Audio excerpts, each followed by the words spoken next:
Shalom, brothers. This is Akalamah with the GMS Dallas Camp. Man up, Jacob. I want to give all praise and honor to the Most High and the Son, Yahweh, Yahweh Shai. Double honors to the elders who rule well at Great Millstone, and honors to the brothers out there who stand up for the truth. And today I got a quick, lesson that I was thinking about earlier, and might be a little related to the video I did last week, but this is just something that I was thinking about earlier in the day. And as you can see, I got Ephesians 4 verse 26, in which I'll just go ahead and read it, and then I'll get into my lesson. And it says, "Be ye angry and sin not, let not the sun go down upon your wrath." Alright, now when you look at most so-called Christians, especially in the world, and even some who call themselves Israelites, who so-called know the truth, they would have you believe that once you come into the knowledge of the Lord, that you're supposed to be happy all the time. Everything's going to be all good. You're always going to be on the up and up, as they say, if I'm saying it right. Everything's going to be positive. You're going to be in a happy mood, and so on and so forth. And that couldn't be further from the truth. Now, sure, you're going to have your good moments, alright, especially with the brotherhood, and when the Lord sees fit to give you certain blessings, you're going to have your good moments, but you'll learn that when you come into the truth, the majority of the time, you're not going to be happy. You're going to be angry, alright? That's why the scripture says, "Be ye angry and sin not." Why are you going to be angry? Well, the main reason is because you're oppressed, alright? When you come to Sirach 7 verse 7, it says, "Surely oppression maketh a wise man mad, and a gift destroyeth the heart." Alright? And I'm going to go into the second part of that verse first, because it says a gift destroyeth the heart. When you look at these big televangelists, these big preachers, alright, when you look at anybody that has made it, especially amongst our people, the 12 tribes of Israel, celebrities and sports superstars and all that, they're happy. Why? Because they got the gift. They got that gift. What gift is that? They got money. And they got a lot of money. So they're able to live that lavish lifestyle. Like, I was watching the whole All Access between that featured Floyd Mayweather and Canelo Alvarez, which that fight is this weekend. Alright? This Saturday. And there was a clip where it basically showed Floyd Mayweather talking about his car collection. Alright? He always shows his house and all that. But this time it featured, there's a clip that featured specifically his car collection. And those are all expensive cars. Alright, he had a Bugatti, which is over $1 million. He had Ferraris, those are the high hundreds of $1,000 cars. He had he had this lavish lifestyle, which allows him to be happy. We, on the other hand, when you come into the truth, you come into the knowledge of Yahweh Shem Yahweh Shai, you're going to learn that the Lord is going to test you. Alright? He's not going to just allow you to live a super lavish lifestyle. This isn't to say that he won't allow you to have some money, but he's not going to allow you to just be happy. He's going to bless you, but then he's always going to hit you with he's going to remind you that you're still under the curses. Alright?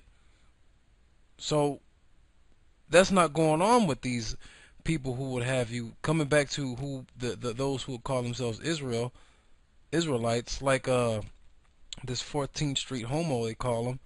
Alright? He would have you believe that you're not supposed to be angry, you're not supposed to be mad, alright, about the oppression that we're under, about being under the so-called white man, alright, about living in this messed up society. When you read the scriptures, it said that, in fact, it's in, what is it? It's in 1 Peter, I believe. I'm going to go ahead and look it up right now. It talks about Lot. I can't remember where exactly. Here we go. 2 Peter 2 verse 7. And I'm going to read at 5. I'm going to say, this is talking about Sodom and Gomorrah, since I just pretty much mentioned that. This is 2 Peter chapter 2 verse 5, and it says, "And spare not the old world, but save Noah, the eighth person a preacher of righteousness. Isn't that what we're doing? Aren't that Isn't that what we call ourselves? Preachers of righteousness, preaching the Bible, the truth, bringing in the flood upon the world of the ungodly, and turning the cities of Sodom and Gomorrah into ashes, condemn them with an overthrow, making them an ensample unto those that should live that should after so like that after should live ungodly, and delivered just Lot, vexed with the filthy conversation of the wicked, for that righteous man dwelling among them, seeing and hearing, vexed his righteous soul from day to day with their awful unlawful deeds. So wait a minute.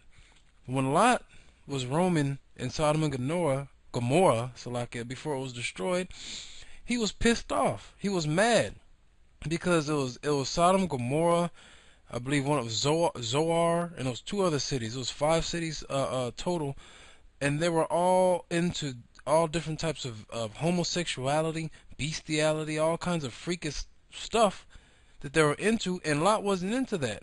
His spirit and his soul wasn't into that. That's why his soul was vexed, and it made him angry. And he was back there cursing people out and letting them know, because all cities before their destruction and all kingdoms before their destruction had a prophet.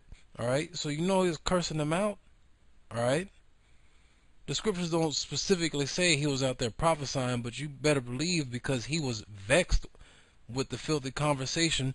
And by the way, that word conversation goes back to the Greek word anastrophe, which means your how you carry yourself. All right, your how you live. So you best believe that the way they were living had him pissed off. So he was cursing people out. He had to sit there and watch these people indulge into any and every kind of wickedness. It's the same thing today. All right. We see here in America that they allow gays to get married, homos, faggots to get married. You have women that are in authority over men. You have women that can actually choose, all right, that have options, all right. They can talk to you any sort of way. You got badass kids amongst our people running around going nuts, all right. You got the so-called white man that's pushing all this to keep the so-called Negro, Native American, and Hispanic man down. You got all this oppression, therefore you're gonna be mad. That's why it says oppression maketh a wise man mad. Because if you're walking around with the mindset that you're just supposed to be happy all the time, you're obviously not wise. That's why you always see, especially I do a lot of digging around on the internet and looking at a bunch of different sites and blogs and stuff. And you always got people, especially women, talking about you should just be happy, or life's too short to take it too serious. That's all the more reason to take life seriously. All right. Now, if you're not amongst the 12 tribes, then you could do whatever the hell you want. But if you're in this truth, you have to take every second seriously. Because 1 second you could be here, the next second you could be in the spirit world. You could be gone. All right, so you always have to walk around with that fear of the Lord. I know I kind of veered off into another topic, but that goes to show you that the mindset of the people that are on this earth that are not of the truth, they when you see that, it'll piss you off. All right, and how do we go about venting that anger? We go out and prophesy on the highways and the byways. We put together shows like these, put together sit downs. We preach the word. That's how we let that anger out in righteousness. All right? That's why it says, be ye angry and sin not, and let not the sun go down upon your wrath. I'm keying in on this part here. All right?